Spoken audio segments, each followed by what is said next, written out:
Welcome to my channel. Today, I'm going to share the story of my life and how certain circumstances led me to become a sex worker. Here is a story crafted around the theme of a girl gone astray. The gilded cage of St. Jude's Square. The rain in the city of Viridia didn't fall, it seeped.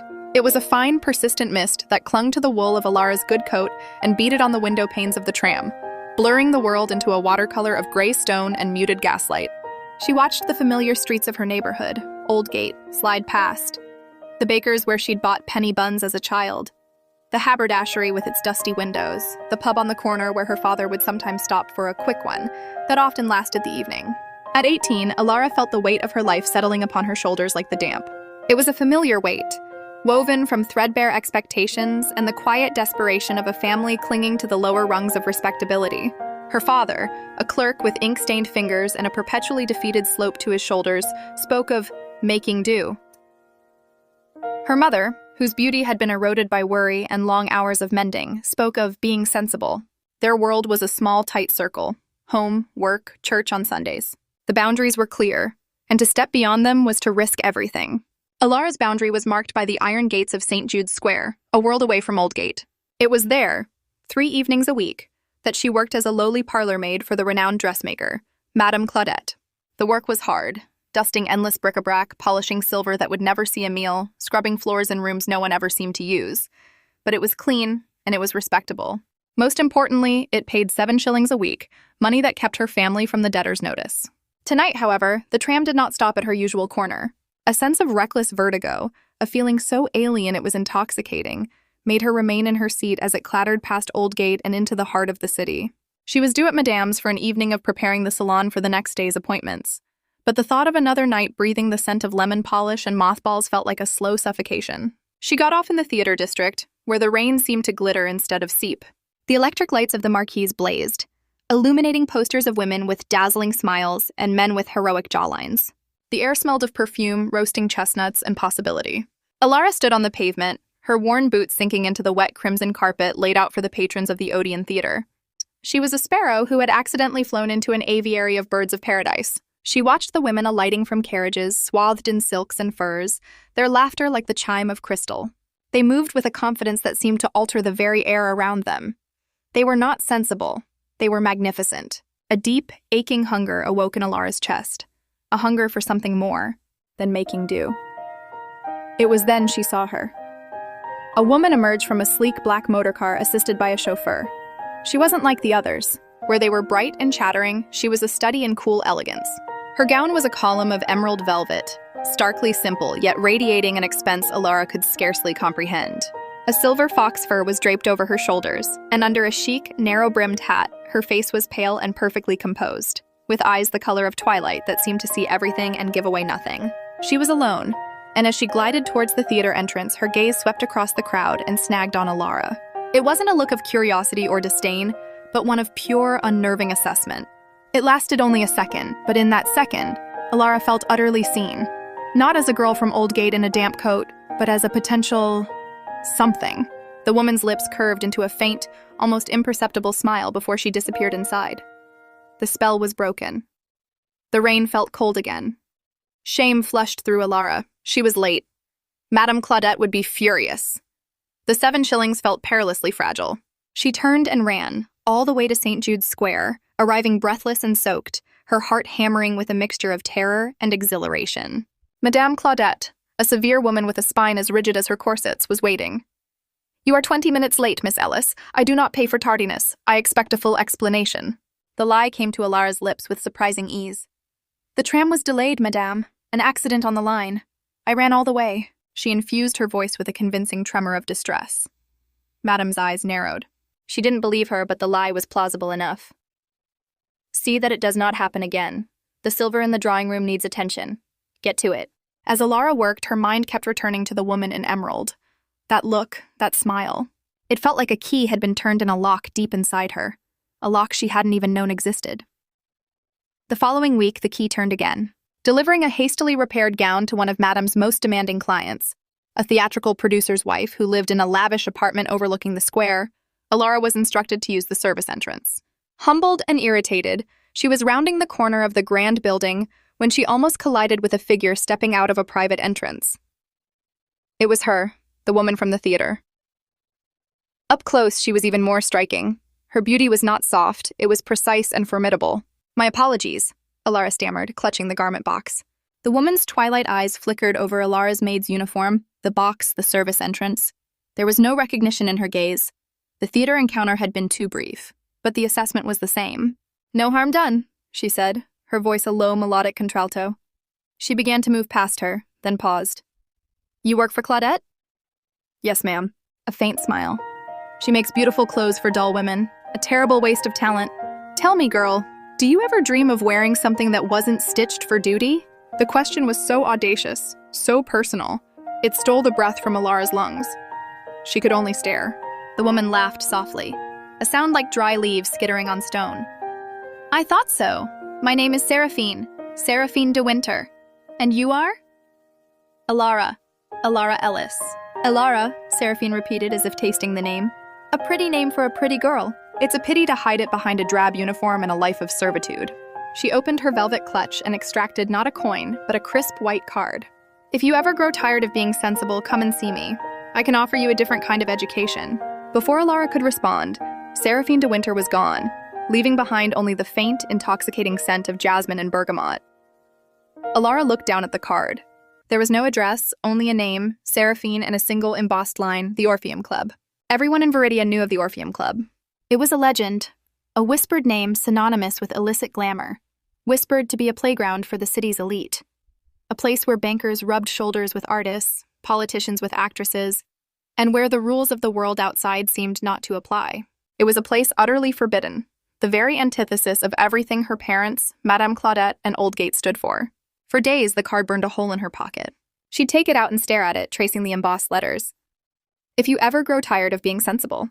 The words were a constant temptation, a siren's call from the glittering world she had only glimpsed. The push came sooner than she expected. Her father lost his position. The firm was downsizing, and the quiet, defeated clerk was the easiest to let go. The atmosphere in their small terraced house curdled into silent panic. The little comforts vanished. The meager meals grew more. The fear of the landlord's knock was a constant specter at the table. Alara's 7 shillings were now a lifeline. And then, disaster. Distracted by thoughts of Seraphine and the Orpheum, she was polishing a delicate porcelain figurine in Madame's salon, a shepherdess with a ridiculously placid smile. Her hand slipped. The figurine hit the marble hearth and shattered into 100 irreparable pieces. Madame Claudette's fury was ice-cold and absolute. "That was Limoges, a family heirloom. Its value is more than you would earn in a year. This carelessness is unforgivable. You are dismissed, without a reference." The words fell like a guillotine. No job, no money, no reference to find another. She walked home in a daze, the weight of her failure crushing. She saw her mother's face etched with new lines of worry, and knew she could not add this to her burdens. She could not go home. Standing in the relentless Viridian rain, soaked to the skin and utterly alone, Alara made her choice. She had tried being sensible. Sensible had led her here. Reaching into her pocket, her fingers closed around the crisp edge of Seraphine's card. The Orpheum Club was not marked by any sign. It was a grand, unassuming townhouse on the most exclusive side of St. Jude's Square, its only identifier a small, stylized lyre etched into the black lacquer of the door. Alara's heart thundered against her ribs as she raised the heavy brass knocker. The door was opened by a man built like a bull, his tailored suit failing to conceal his formidable physique. He looked her up and down with flat, dispassionate eyes. "Yes?" Wordlessly, her hand trembling, Alara held out the card. His expression didn't change, but he opened the door wider. "Wait here." She stood in a cavernous foyer a world away from the damp street. It was all deep, blood-red carpets, dark wood paneling, and low, intimate lighting. The air was thick with the same jasmine and bergamot scent that clung to Seraphine. She could hear the faint, sophisticated murmur of conversation and the melancholy strains of a jazz piano from somewhere deeper within. Seraphine appeared moments later, gliding down a sweeping staircase. She was dressed in a simple black silk wrap that emphasized her feline grace. She looked at Alara's drenched, shivering form, and her expression was one of mild, amused satisfaction. "Alara Ellis, I wondered if you would come." She didn't ask what had happened. She seemed to already know that a girl like Alara only arrived in such a state when all other doors had been closed. "You've made a decision." "I have nowhere else to go," Alara whispered, the admission tearing something inside her. "Good," Seraphine said, her tone pragmatic. "That makes it easier. Clean breaks are best. Come, you'll catch your death." That night was the beginning of Alara's uneducation. Seraphine provided her with a room, small but luxuriously appointed, a hot bath, and a simple, exquisite meal. She asked no prying questions, offered no false sympathy. She was a patron, a benefactor, and Alara was her new project. The next day, her education began in earnest. Seraphine's world, she learned, was a meticulously curated ecosystem. The Orpheum was not a brothel in the crude street-walking sense. It was a temple of discretion, a sanctuary for the wealthy and powerful to indulge their desires away from the prying eyes of society. The women who worked there were not called prostitutes. They were darlings, companions, muses. They were chosen for their beauty, their wit, their ability to listen and to charm. Seraphine was the mistress of this domain. She was part headmistress, part queen bee, part ruthless CEO. She schooled Alara in everything. How to walk, how to speak without betraying her Oldgate origins, how to use silverware at a 12-course dinner, how to discuss art, music, and politics, with the appearance of knowledge. How to listen to a man talk about his stocks or his troubles with his wife, and make him feel he was the most fascinating person in the— "Men do not come here merely for a fuck, Alara," Seraphine said one afternoon, her voice cool as she corrected Alara's posture. "They come for an experience. They come to feel powerful, admired, understood. They come to escape their own gilded cages. Your body is merely the vehicle. Your true commodity is fantasy. Sell them the fantasy, and you will name your price." Alara was a quick study. The hunger that had awoken in her that night at the theater was now a ravenous thing. She devoured the lessons. She practiced her vowels in front of a mirror. She studied the lives of the clients Seraphine pointed out. This cabinet minister, that shipping magnate, this famous playwright. She learned to hide Alara Ellis, the girl from Oldgate, and began to construct someone new. Seraphine rechristened her Lara. It was close enough to her own name to feel natural, but far enough to be a costume. "Alara is a mouse," Seraphine declared. "Lara is a panther."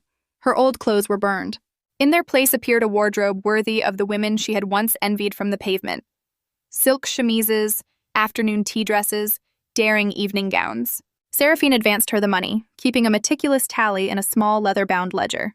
"It's an investment," she said, "and all investments must be repaid." The final transformation was her debut. Seraphine dressed her herself in a gown of midnight blue chiffon that seemed to float around her. She arranged Alara's hair in an intricate chignon and applied cosmetics with an artist's touch, highlighting her cheekbones, darkening her lashes, painting her lips a deep crimson red. When she was finished, she turned Alara to face the full-length mirror. A stranger stared back. The girl was gone. In her place was a woman of devastating, cool beauty. Her eyes, once wide with innocence, now held a knowing, mysterious depth. The hunger was still there, but it was no longer desperate. It was confident, poised to be fed. "There she is," Seraphine murmured, a genuine smile of triumph on her lips. "Lara, now let us introduce you to the world." The main salon of the Orpheum was a study in calculated seduction. Plush banquettes, low lighting, the constant clink of crystal, and the murmur of cultivated conversation. As Lara entered on Seraphine's arm, a subtle hush fell. Dozens of eyes turned towards her. The powerful men, the other beautiful women, assessing the new arrival. Her first client was a man Seraphine selected carefully, Lord Pembroke, an aging aristocrat with a kind, weary face and a passion for rare books. He was lonely, Seraphine explained, and appreciated conversation more than carnality. He was a gentle introduction to the life. Lara's heart was a wild drum against her ribs, but her face was a serene mask. She remembered her training. She listened as he spoke of first editions and bindings. She asked thoughtful questions. She made him feel heard. When he gently took her hand, his touch was respectful. Later, in a private room upstairs, he was shy, almost apologetic. She guided him with a confidence she did not feel, performing the act with a detached professionalism that surprised her. It was not pleasurable, but it was not violent. It was a transaction. When he left, he pressed a folded banknote into her hand. £5, a sum that would have taken her months to earn at Madame Claudette's. He also left a copy of a book of poetry. She stood alone in the room after he left, the money in one hand, the book in the other. She looked at her reflection in the gilt-framed mirror. The beautiful, composed woman stared back. Alara Ellis, the parlor maid, would have been horrified, shattered by the loss of her virtue. Lara felt nothing. A strange, hollow calm. The deed was done. The world had not ended. In fact, it had just begun. The money was power. The first thing she did was anonymously send a postal order for £10 to her mother, with a note saying it was from a charitable society. The lie was easy now. The relief she imagined on her mother's face was a balm on her own conscience. She was still providing for them, she told herself. She was their savior, their secret benefactor. It was a story she clung to, a thread connecting her to the girl she had been. Months blurred into a whirlwind of late nights and luxurious days. Lara became one of the Orpheum's most sought-after companions. She learned to tailor the fantasy to the client. For the powerful, she was a submissive ingenue. For the submissive, she was a dominatrix. For the intellectuals, she was a witty conversationalist. She learned the art of feigned pleasure, of whispered endearments that meant nothing, of creating an intimacy that evaporated the moment the door closed. She amassed a small fortune in jewels and banknotes, locked away in Seraphine's safe. She drank the finest champagne, wore the most beautiful clothes, and was courted by the most influential men in the city. The hunger was being fed, but it was a bottomless pit. The more she had, the more she wanted. The hollow feeling that had followed her first transaction never truly left. She simply learned to fill it with more things, more experiences, more power. She encountered the harsh judgments of the world outside, but from within her gilded cage, they seemed distant and irrelevant. Once, while being escorted by a client to a late supper at a prestigious hotel, she passed a group of society matrons. Their eyes, sharp with recognition and disdain, raked over her. One whispered behind a gloved hand, and a wave of cold, contemptuous laughter followed them. Lara's client, a boorish industrialist, didn't notice. Lara held her head higher, the heat of their judgment fueling her defiance. They sleep in beds bought with their husband's money, she thought bitterly. I earn my own, what makes them so pure? But the cage, for all its gold, was still a cage. Seraphine's ledger was always present. A percentage of everything Lara earned went to the house for expenses. The room, the food, the protection. The clothes she'd been advanced were charged at exorbitant rates. She was making a fortune, but Seraphine was making a larger one from her. The door was never locked, but the financial and psychological chains were strong. She was addicted to the luxury, the power, the escape from the grayness of Oldgate. The cracks in her carefully constructed world began, as they often do, with an echo of the past. His name was Leo. He was a painter, a friend of a regular client, brought to the Orpheum one night. He was different from the others. He didn't have the jaded weariness of the wealthy patrons or the hungry desperation of the social climbers. He had bright, curious eyes and an easy laugh. He was poor, his jacket was frayed at the cuffs, but he carried himself with an unshakable dignity. He talked to Lara not as a commodity, but as a person. He asked her what she thought, what she liked, what she dreamed of. For the first time in a long time, she found herself stumbling over her words, the polished persona of Lara failing her. She caught a glimpse of herself in his eyes. Not a fantasy, but a real, complicated woman. It was terrifying and exhilarating. He couldn't afford her time, of course, but he started finding excuses to be at the Orpheum, just to talk to her in stolen moments between her appointments. He called her a Lara once, by accident, and the sound of her real name on his lips felt like a splash of cold, clean water. "You don't belong here," he said to her one night, his voice earnest. "Where do I belong?" she challenged, her tone brittle. "Anywhere you want to be," he said simply. "You're the most real person in this entire painted museum." He represented a door she had thought was sealed forever. A door back to a world of genuine connection, of art and passion that wasn't a performance for pay. She started dreaming of a different life. A life with him, a small studio, a simple existence. She began to secretly plan.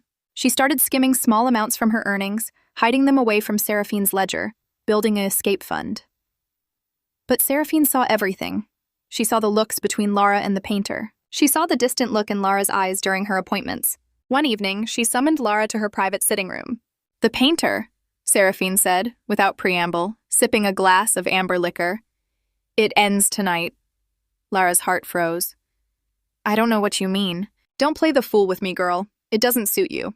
He is a distraction, a dangerous one. He offers you poverty and struggle. I offer you diamonds and security. It is not a difficult choice." "It's my choice to make," Lara said, a spark of the old Alara's defiance flashing. In a world governed by money and illusion, Lara stood at a crossroads, her heart heavy with Seraphine's cold ultimatum. Just beyond those chains lay freedom, yet the price was steep, a staggering £2,000. Her hidden savings seemed trivial compared to the weight of obligation dragging her down.